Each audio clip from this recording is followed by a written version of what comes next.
Hi అండి. Welcome back to our channel. ఎలా ఉన్నారు అందరూ? మీరంతా బాగుండాలని నేను మనస్ఫూర్తిగా కోరుకుంటానండి. నేను ఈరోజు పాలకూర, పెసరపప్పు, కొంచెం రైస్తో కిచిడీ చేశాను. ఇలా చేసి పెడితే చిన్నపిల్లలు తినని వాళ్ళు కూడా ఇష్టంగా తింటారనమాట. ఇది ఎలా చేసుకోవాలో వీడియోలో చూపిస్తాను చూడండి. దీనికోసం కొంచెం పాలకూర తీసుకున్నాను. పాలకూరలో ఐరన్ పుష్కలంగా ఉంటుంది కాబట్టి చిన్నపిల్లలకి చాలా మంచిదన్నమాట.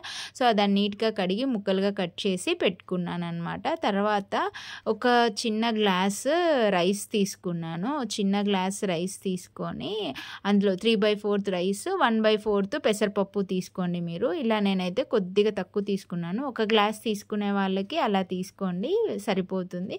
సో ఇక్కడ ఒక గిన్నెలో వేసుకొని దాన్ని బాగా కడిగేసి కొద్దిసేపు నానబెట్టి పెట్టుకోండి. ఇలా నానబెట్టి పెట్టుకున్నారంటే కిచిడి బాగా టేస్టీగా ఉంటుంది, త్వరగా ఉడికిపోతుంది. దీనికి ఇంకా కుక్కర్ పెట్టుకొని హీట్ అయ్యాక కొద్దిగా నెయ్యి వేసుకొని కొంచెం జీలకర్ర, కొంచెం తెల్లవాయి ముక్కలు, కొంచెం కరివేపాకు అన్నమాట ఇలా వేసి తిరువాతలోకి కొంచెం వేయించుకోండి. ఇక్కడ కరివేపాకు కొంచెం టేస్ట్ కోసం అంతే, బాగా టేస్ట్ ఉంటుంది. తెల్లవాయి కూడా కొంచెం స్పైసీనెస్ వస్తుంది, పిల్లలు బాగా ఇష్టంగా తింటారనమాట. అలాగే జీలకర్ర కూడా అరుగుదలకి చాలా మంచిది కాబట్టి కొద్దిగా జీలకర్ర వేసుకున్నాను. ఇవి బాగా వేగిన తర్వాత మనం తరిగి పెట్టుకున్నాం కదా పాలకూర, ఆ పాలకూరను వేసి బాగా వేయించుకున్నాక మళ్ళీ బియ్యం, పెసరపప్పు కడిగి పెట్టుకున్నాం కదా దాన్ని వేసేసాను అనమాట. ఇలా బాగా వేయించుకోండి కొద్దిసేపు.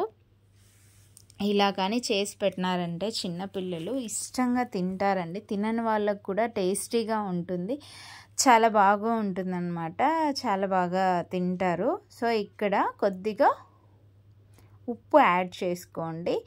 తర్వాత కొద్దిగా మిరియాల పొడి వేసాను నేను, మీకు సరిపడినంత సాల్ట్, కొద్దిగా మిరియాల పొడి యాడ్ చేశాను నేను టేస్టీ కోసము. అలాగే కొంచెం స్పైసీనెస్ వస్తుంది కదా దానికోసం అనమాట. 1 సంవత్సరం పైన పిల్లలకి కారం పెట్టచ్చు బాగా. దీనికి నీళ్లు పోయండి. 1 కప్పుకి 5 కప్పుల నీళ్లు పోయండి. చాలా బాగా ఉడుకుతుందన్నమాట, చాలా బాగా ఉడికిపోతుంది. లేదు 4 కప్పులు అయినా సరిపోతుంది, నేను 5 కప్పులు పోసాను అనమాట ఇంకొంచెం మెత్తగా అవ్వడం కోసము. సో ఇంకా తర్వాత నీళ్ళు పోసేసిన తర్వాత మూత పెట్టేసి ఒక 2-3 విజిల్స్ రానిచ్చుకోండి. సిమ్లో పెట్టి రానిచ్చుకోండి, బాగా ఉడికిపోతుంది. లేదు కుక్కర్ కొంచెం ఉడకదు, ఎక్కువ విజిల్స్ రానిచ్చుకోవాలి అంటే ఒక 6 మ్యాక్స్ అనమాట.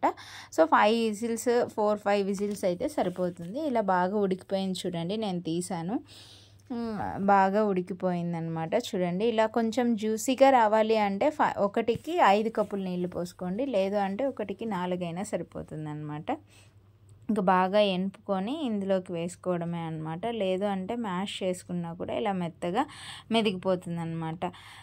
దీంట్లో చాలా పోషకాలు ఉన్నాయన్నమాట. పెసరపప్పు ఆరోగ్యానికి చాలా మంచిదే. అన్ని పాలకూరలో ఐరన్ కంటెంట్ ఎక్కువ ఉంటుంది, ఐరన్ పుష్కలంగా ఉంటుంది కాబట్టి చాలా బాగుంటుంది. కమ్మగా చిన్నపిల్లలు ఇష్టంగా తింటారనమాట. ఇదండి ఈ వీడియో. మీకు నచ్చినట్లయితే లైక్ చేయండి, షేర్ చేయండి. మన ఛానల్ని ఫస్ట్ టైం చూస్తుంటే సబ్స్క్రైబ్ చేసుకోండి. Thanks for watching. బాయ్.